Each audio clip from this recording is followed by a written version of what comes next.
Venga, ¿te dicen que eres poco eficiente? ¿O dicen que en el lugar en el que tú trabajas hay poca eficiencia? ¿Que en otros países son más eficientes que en el tuyo? ¿Que en tu país echáis muchas horas para realizar el trabajo? ¿Que salís muy tarde de trabajar? ¿Y te dicen que es porque sois muy lentos? ¿Que no sabéis trabajar bien? ¿Que os falta organización? ¿Sí? ¿Todo eso? Bueno, es bastante común, pero faltan datos. Ya lo he comentado en alguna ocasión, hace tiempo que no hablamos de esto, pero conviene volver a hacerlo. Y hay un dato que es bastante básico. Bienvenido, bienvenida a este podcast entre lápices y pantallas, en el cual hablamos de todo aquello relativo al diseño y gestión de lugares de trabajo, así como de modos de trabajar. Yo soy Eduardo Arazola. A estas alturas ya nos conocemos. Y este episodio vuelve a estar patrocinado por Easaedro. Ya sabes que puedes entrar en easaedro.com. Y llevamos mucho tiempo haciendo referencia a esta pequeña falacia de que en algunos países, especialmente si eres de América del Sur, América Central, o eres de España, pues verás que es muy habitual que se diga, pues comparado con otros países, que hay muy poca eficiencia y se suele achacar a la mala manera de trabajar, a la falta de preparación, la falta de actitud, etcétera, de las personas de tu entorno. Pero faltan datos, como decía. Y lo primero que vamos a hacer es distinguir una vez más entre eficacia y eficiencia. Y lo vamos a hacer de una manera bastante sencilla, verás. La eficacia, al fin y al cabo, es conseguir que el trabajo quede hecho. Si consigues que el trabajo quede hecho, entonces eres eficaz.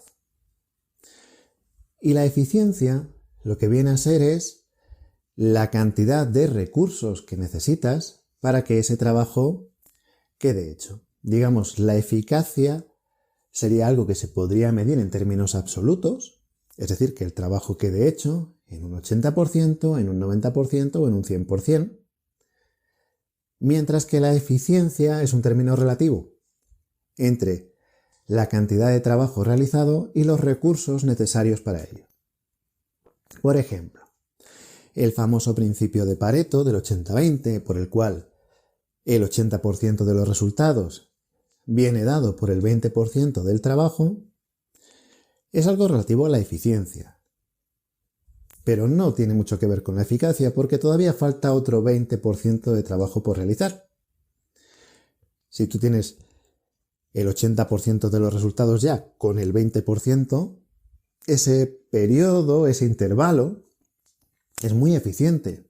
Con el 20% del esfuerzo, el 80% de resultados. Pero te falta el otro 20%, que ya no es tan eficiente porque requiere el otro 80% del esfuerzo. Y entonces, para el 20% de resultados, hace falta un 80% del esfuerzo. ¿Cuál es la solución entonces? ¿Dejarlo todo al 80%? Eso a veces se puede hacer, pero a veces no. Y muchas veces no. Hay que llegar a completar los trabajos al 100%. Con independencia de que haya unas partes del trabajo que sean más rápidas y más eficientes y otras menos eficientes. Por ejemplo, para la redacción de muchos documentos te vas a encontrar con que se requiere un trabajo de investigación previo. Buscar en archivos, buscar otros documentos anteriores, buscar correos anteriores. A lo mejor te piden una pregunta. Te hacen una pregunta acerca de una serie de datos, unos números que tengas que dar o lo que sea, una respuesta que a lo mejor es una frase que tienes que escribir o un número que dar, pero para encontrar ese número, lo mismo tienes primero que buscar en un montón de archivos para encontrar una serie de datos, tal vez luego tengas que hacer una serie de cálculos y luego das una respuesta. Y esa respuesta a lo mejor se escribe en un correo en el que dices, esto es tanto, o hay que hacerlo con tanto, o tiene que ser así de grande, o tiene que costar este dinero, o lo que sea, o contestar un dato. ¿Cuánto, cuánto dinero se gastó en el año no sé cuántos, o cuánto lleva facturado tal proveedor, lo que sea? Lo tienes que buscar y luego redactar el correo es mucho más rápido que todo ese trabajo previo. Ese trabajo previo no es eficiente porque el correo no está escrito. Pero es que es necesario.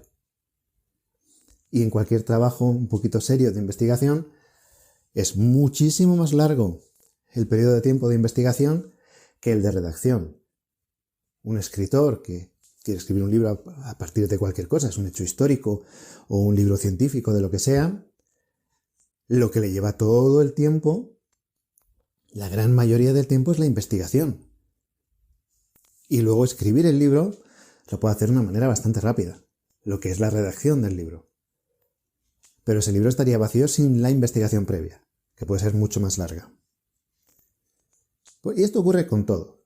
Dentro de un trabajo, pues tú no le puedes decir normalmente a tu cliente o a tus jefes que es que, claro, que tú ya has hecho el 80% del trabajo y que no se queda ahí porque a partir de entonces ya no eres eficiente. No. La eficacia hay que llevarla pues, hasta el 100%. Entonces, esto para empezar, no es lo mismo decir que se es eficiente que se es eficaz. No es lo mismo. Ahora bien, si seguimos pensando un poquito más, cuando se habla de que en España se echan muchas horas, se sale muy tarde del trabajo, o que en América también lo mismo, en América del Sur, América Central, no sé ya ni cómo llamarlo, si Iberoamérica o como queráis llamarlo, ¿no? Digamos, realmente toda América, menos Estados Unidos y Canadá, ya que esos países pues tienen la fama de ser muy eficientes, ¿no? Bueno, hay un dato que falta y es la dotación de recursos.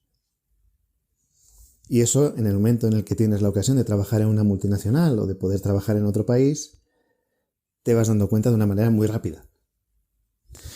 De hecho, si trabajas en uno de estos países que no sea en Estados Unidos o Canadá, en América o en España, en Europa, pues te vas a encontrar muy fácilmente con que la crítica es que, bueno, pues que sois muy lentos, os cuesta mucho sacar el trabajo, etc.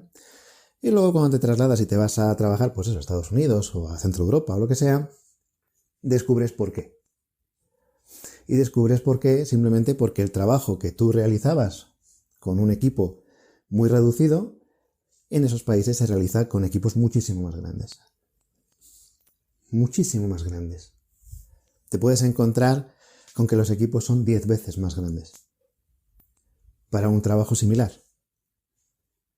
Y entonces te das cuenta de que efectivamente la carga de trabajo que tiene cada una de esas personas del equipo es mucho más baja que la que tenías tú.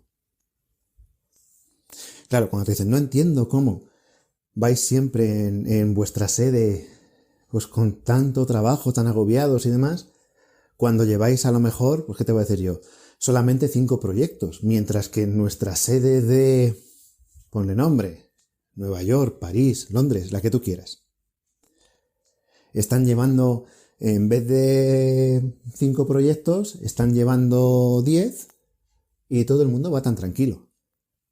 Y sale todo el mundo a su hora y nadie está agobiado. Lo que no te dicen es que esos 5 proyectos que estáis llevando vosotros, los estáis llevando entre 3 personas, con lo cual tocáis a más de un proyecto por persona, y esos 10 proyectos que están llevando en Londres, Singapur, París o Berlín, esos 10 proyectos los están llevando entre 40 personas. Es decir, cada proyecto 4 personas. Y vosotros, pues lleváis 5 proyectos entre 3 personas. Vosotros lleváis uno con proyecto y pico cada uno, y ellos llevan, pues, 0,5 proyectos cada uno, 0,20 proyectos cada uno, 0,15 proyectos cada uno. Repartiéndolo, ¿no? Y esto, claro, lleva a una situación en la que evidentemente esa carga de trabajo es muy inferior. Todo va unido. ¿Y por qué todo va unido? Pues porque luego, cuando te pones a hacer una venta del trabajo, en estos países donde hay tanta eficiencia, pues claro, los precios pueden ser mucho más altos y tienen que ser mucho más altos porque los equipos, los recursos que finalmente se han destinado son mucho más caros que los que se destinan donde estás tú normalmente. El mercado lo sabe, los clientes lo saben y así se acepta. Los recursos al final son más altos. Y entonces cuando hablas de recursos en general, ya si dices, oye, Pues si sumas todas las horas multiplicados por cada una de las personas que están trabajando en el proyecto, acaban saliendo bastantes más horas que las que tenía en tu equipo. Si un proyecto lo están llevando entre 2 personas y cada persona le dedica, imagínate, 10 horas, pues 2 personas por 10 horas, pues salen 20 horas. Pero si el proyecto lo están llevando entre 10 personas y esas 10 personas le dedican 8 horas, no le dedican 10, pero le dedican 8, le dedican 6, me da igual. Imagínate, la mitad, 5. Pues oye, siguen saliendo 40 horas, sale 4 veces más que lo que estabais haciendo vosotros, o el doble, o el triple. Y eso al final pues acaba teniendo un coste final que acaba teniendo una repercusión importante. Ese coste que tiene de realización luego tiene que corresponderse con un precio de venta. Y evidentemente, si los costes son más altos, los precios de venta son más altos, pero si en el lugar en el que tú estás ya está establecido socialmente del tiempo anterior y durante muchos años que algo tiene un precio reconocible y que de ahí ya no se pasa, el hacer las cosas con algo más de detalle, con más recursos o lo que sea, no es tan sencillo, porque luego no se va a poder rentabilizar de una manera fácil, porque la primera sensación va a ser de rechazo o de que se está intentando estafar o lo que sea. Entonces no es tan simple como te lo pintan. Al final, el truco está cuando se habla de esto de la eficiencia y de que en unos sitios se trabaja mejor que en otros. La trampa está en la dotación de los equipos. Hay trabajos donde se nota mucho. Y pues en cuestiones como en la construcción, en arquitectura, en ingeniería, etc., los equipos que se manejan en países como España, comparados con los equipos que se manejan en lugares como Alemania, o como Estados Unidos, o como China, o como Japón, es que no tiene nada que ver. Pero nada que ver. Inclusive, si se analiza la plantilla de una ingeniería en un lugar como España, o como México, o como Argentina, y se compara con la plantilla de ingenieros que pueda haber pues en Alemania, o en China, o en Estados Unidos, simplemente por eso ya te da una idea de un departamento de ingeniería de lo que sea, la cantidad de personas que hay trabajando allí. Claro, llevan más proyectos, pero aún así la dotación por proyecto es muchísimo más alta. Y por lo tanto la carga de trabajo no es tan exhaustiva como la que se tiene cuando pues faltan recursos. En algunas sociedades la falta de recursos está bien vista. Y de hecho, muchas de las personas que están tan agobiadas con su trabajo lo llevan con orgullo porque dicen, mira, yo puedo con todo, a mí no me hace falta que nadie me ayude a hacer esto o aquello.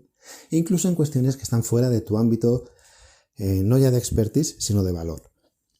Por ejemplo, imaginemos que tú eres, pues yo qué sé, un ingeniero de lo que sea, un especialista en biología de lo que sea, y que pues tienes que hacer una exposición, tienes que hacer unos PowerPoints, por decir algo, unos keynotes, por no hablar de un programa en concreto, y pues dedicas mucho tiempo a esa preparación de ilustraciones, diapositivas, slides, como lo quieras llamar.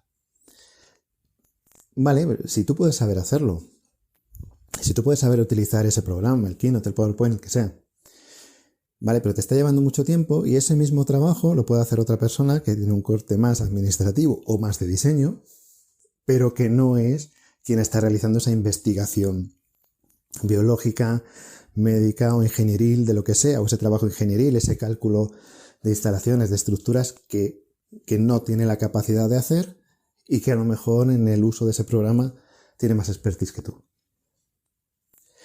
¿Qué haces tú gastando el tiempo haciendo el PowerPoint o el Keynote? Tu tiempo tiene que estar dedicado a ese trabajo en el que aportas el valor que otros no pueden. En algunos países esto está clarísimo. Y a la hora de realizar una presentación para un congreso de medicina, los médicos se dedican a la medicina y otras personas se dedican a la elaboración de la presentación, por ejemplo. Mientras que en otras sociedades eso no se ve bien. Y lo que se ve bien es decir, yo no necesito que nadie me haga a mí el PowerPoint, o que nadie me transcriba lo que sea, o que nadie me redacte las actas, o cualquier historia de estas. Un ejemplo muy habitual es caer en el micromanagement, y es por este motivo. Y es cuando alguien que tiene que dedicarse a gestionar se dedica a un trabajo manual. Es decir, es cuando alguien cuya labor tiene que ser, por ejemplo, conseguir que un fontanero o que un electricista esté a tiempo o esté suficientemente preparado o que tenga los recursos suficientes como para realizar una tarea en tu empresa, pues coja y diga, no, yo cojo aquí el destornillador y lo hago yo. En ese caso ya no estás realizando tu trabajo, no estás gestionando. Estás realizando el trabajo manual que debería estar haciendo el electricista, el fontanero, el albañil o quien fuera. Que ese sí es su trabajo y que lo va a hacer mejor que tú. Se supone que tú estás para gestionar. Pero si en la sociedad en la que tú estás gestionar no se considera un trabajo, no se considera una actividad, puede estar incluso bien visto que esa persona que digamos va con traje y corbata coja un destornillador y se ponga a hacer el trabajo. Fíjate qué bien trabaja, no se le caen los anillos por remangarse y mancharse el traje o la camisa y ponerse ahí a arreglar una tubería.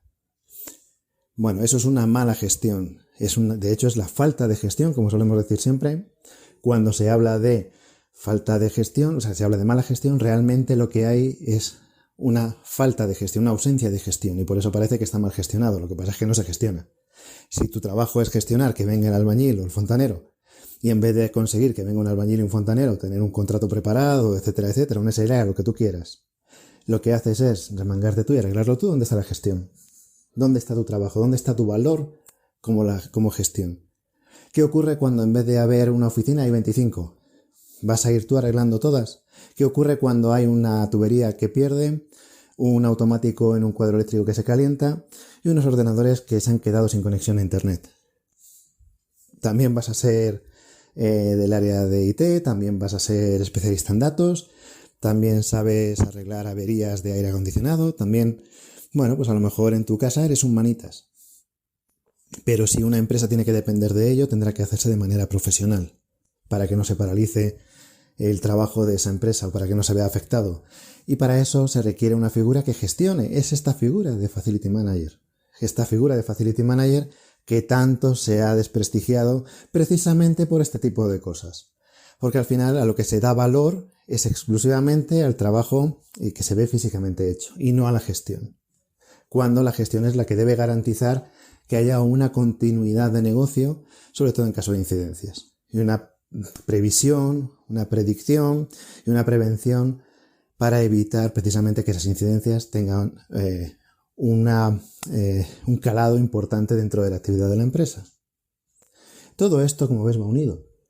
Al final es una cuestión de sociedad, de entendimiento de la cultura del trabajo, que si no se entiende como algo en la que tiene que haber especialistas y tiene que haber una coordinación de especialistas, sino que una persona tiene que saber hacer de todo y encima a esa persona le parece bien, a su cliente le parece bien, a sus jefes le parece bien, ¿cómo vas a salir de ahí? Es imposible. ¿Cómo se va a avanzar? Es imposible. Por eso, efectivamente, tú puedes considerar que eres un ingeniero más valioso que un ingeniero, pues yo qué sé, alemán o americano me refiero a Estados Unidos, o de Canadá, o de Australia, o de Japón. Porque tú realizas el trabajo que allí realizan entre 20 personas. A nivel empresa, e incluso a nivel país, evidentemente van por delante. ¿Por qué? Porque el trabajo final, la eficacia del equipo completo, de la empresa completa y del país completo es más alta. Y tú lo que piensas es, caramba, pues, allí hacen falta 20 personas para realizar ese trabajo. ¿Cuántas veces no has oído? Allí voy yo y yo solo hago el trabajo de 20. Ya, pero es que allí hay 30, 40. Tú no llegas. Tú no vas a llegar y te vas a descoordinar porque estás acostumbrado a trabajar tú solo. Ahora, si tienes que coordinar tantas personas, ya te falta preparación. Y no debería, porque probablemente te hayas formado en ello.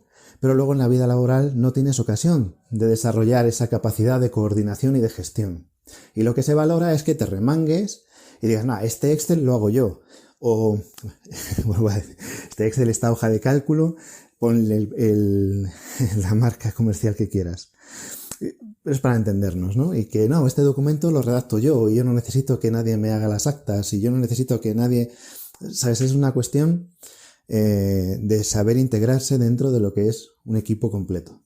Mientras esto no ocurre, efectivamente te vas sobrecargando de trabajo que ya de por sí, por dotación, va a estar infradimensionado en equipos y en recursos, Si además se le suma toda esta parte que no debería estar dentro del mismo expertise, para eso hay equipos pluridisciplinares, que por cierto es el origen del término de trabajo híbrido.